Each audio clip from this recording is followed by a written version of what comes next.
How do you learn about something new? Hi, I'm Dawn. I'm a museum educator, a teacher here at Phoenix Art Museum. I work with students and teachers to help them learn, often about things they've never seen before. And I'm Allison. I like to learn about people and places. And I visited a long time ago with my art class, but I continue to visit today even with my friends.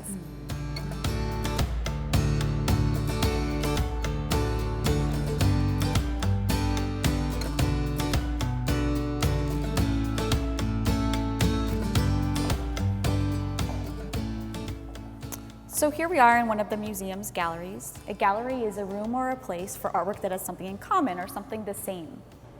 And it looks like all the artwork here is from the continent of Asia. Exactly.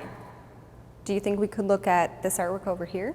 Yeah, that's a really interesting piece. Let's look at it a bit closer.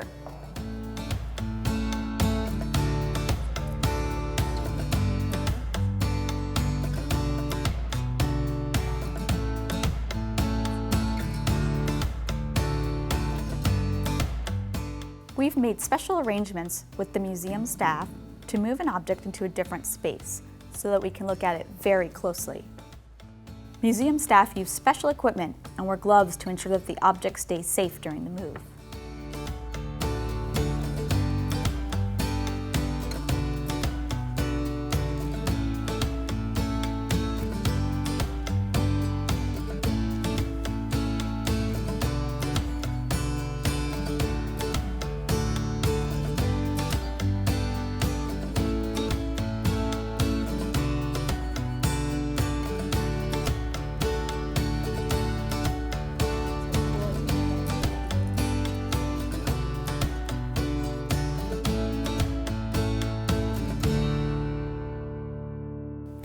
So today we're going to take some time to talk about how we learn something new. And the first step to learning something new is to observe.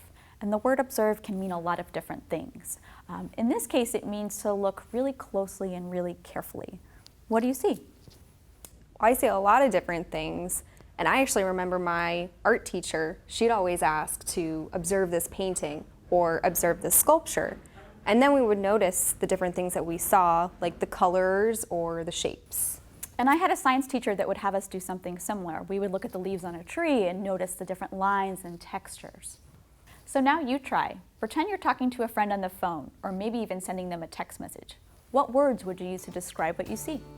Pause this video and make a list of your words. Share words as a class. Did you come up with similar words to describe the object?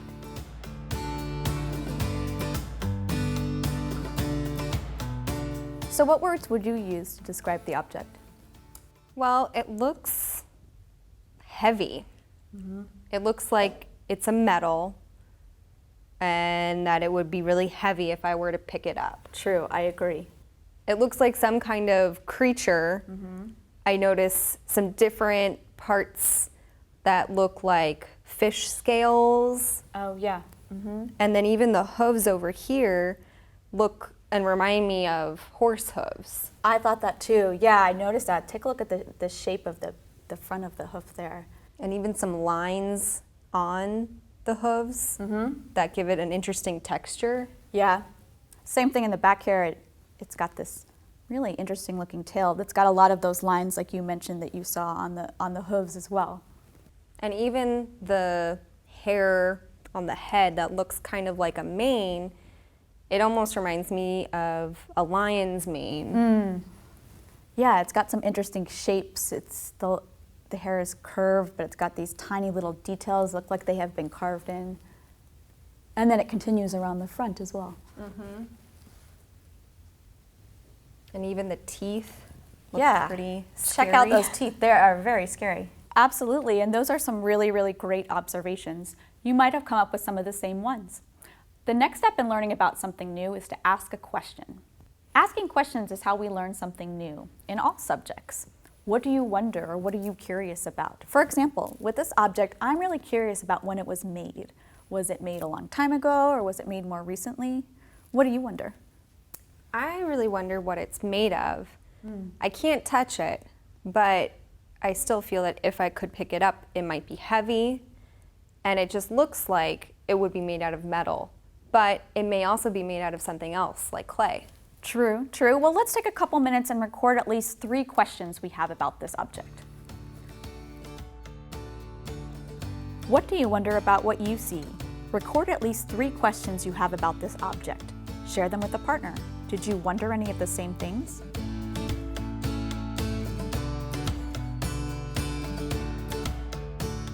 Well, what I wonder about is, what is it? I see different parts that look like they're from different animals, like the scales of a fish or the hooves of a horse. So I just really want to know, what is it? So your observations have helped you to make a really great question, which brings us to the next step in the process of learning about something new, to research. So what do you think of when you hear the word research? Think of books or just trying to find information. Exactly, and research is the process of discovering information, an investigation or learning something new. So you came up with great questions. Where would you go to find answers to your questions? Well, I'm still really curious about what it's made out of. And if I were at the museum, I could look at the white label next to the artwork, and that would tell me the artist's name or what it's made out of or when it was made. But if I'm at school, I might have to look at books or research online or even visit our school library. Those are all great resources for research.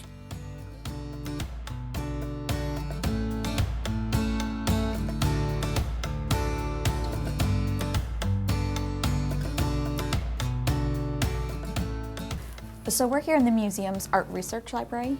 In this space, we have information related to the artwork in the museum.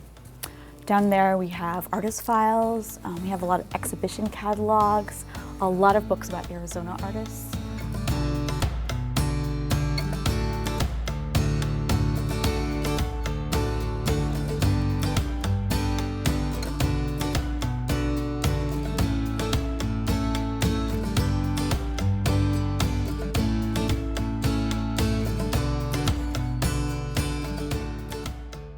So it turns out this book was really helpful in answering some of Allison's research questions. Share with us a little bit about what you found out. Well, I did find out that there's a lot of different animals represented in this object, and I found out that it's actually made of bronze. So it sounds like this was a really good resource for you to use. So now think of the questions you came up with a couple minutes ago. Where could you find those answers? Talk with a partner about a couple different sources that you could go to. Select one idea and research on your own, just like Allison did. Record what you find out.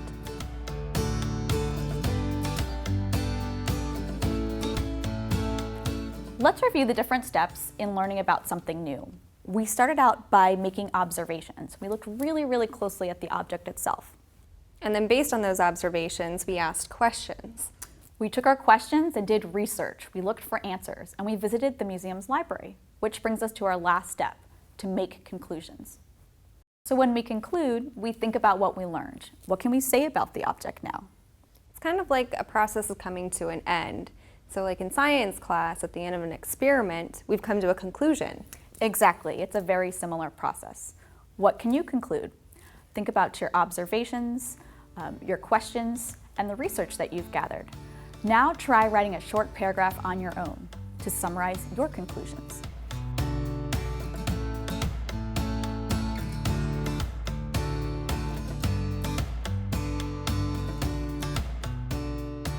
So Allison, could you share your concluding paragraph with us? Sure. Well, I found out that this is a chiline, which is kind of a funny word to say, and I did have to practice it a few times to make sure I got it right. But a chiline is a mythical creature that's important in the Chinese culture. It has the body of a deer, the hooves of a horse, tail of an ox, and a stomach that's covered in fish scales. The chiline was a symbol for wisdom, peace, and longevity, and it was believed to appear during the reign of a successful and well-liked emperor. I'm wondering, were you able to find out how the chiline was used or its function? I did, and it was actually used to burn spices, and then smoke would come out from its mouth. And it led me to think, who owned these? Was it just everyday people? Was it the emperor? And then where was it kept? And those are all great questions and a really important part of the process. You always have to ask new questions. Think about your conclusions. Do you now have new questions? Pause this video and share one with a partner.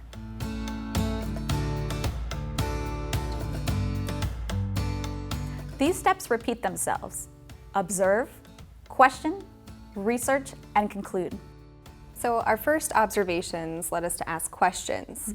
We try to get answers to those questions by completing research, and our research leads us to a conclusion. And from your conclusions, you came up with several new questions. So the process continues. Exactly.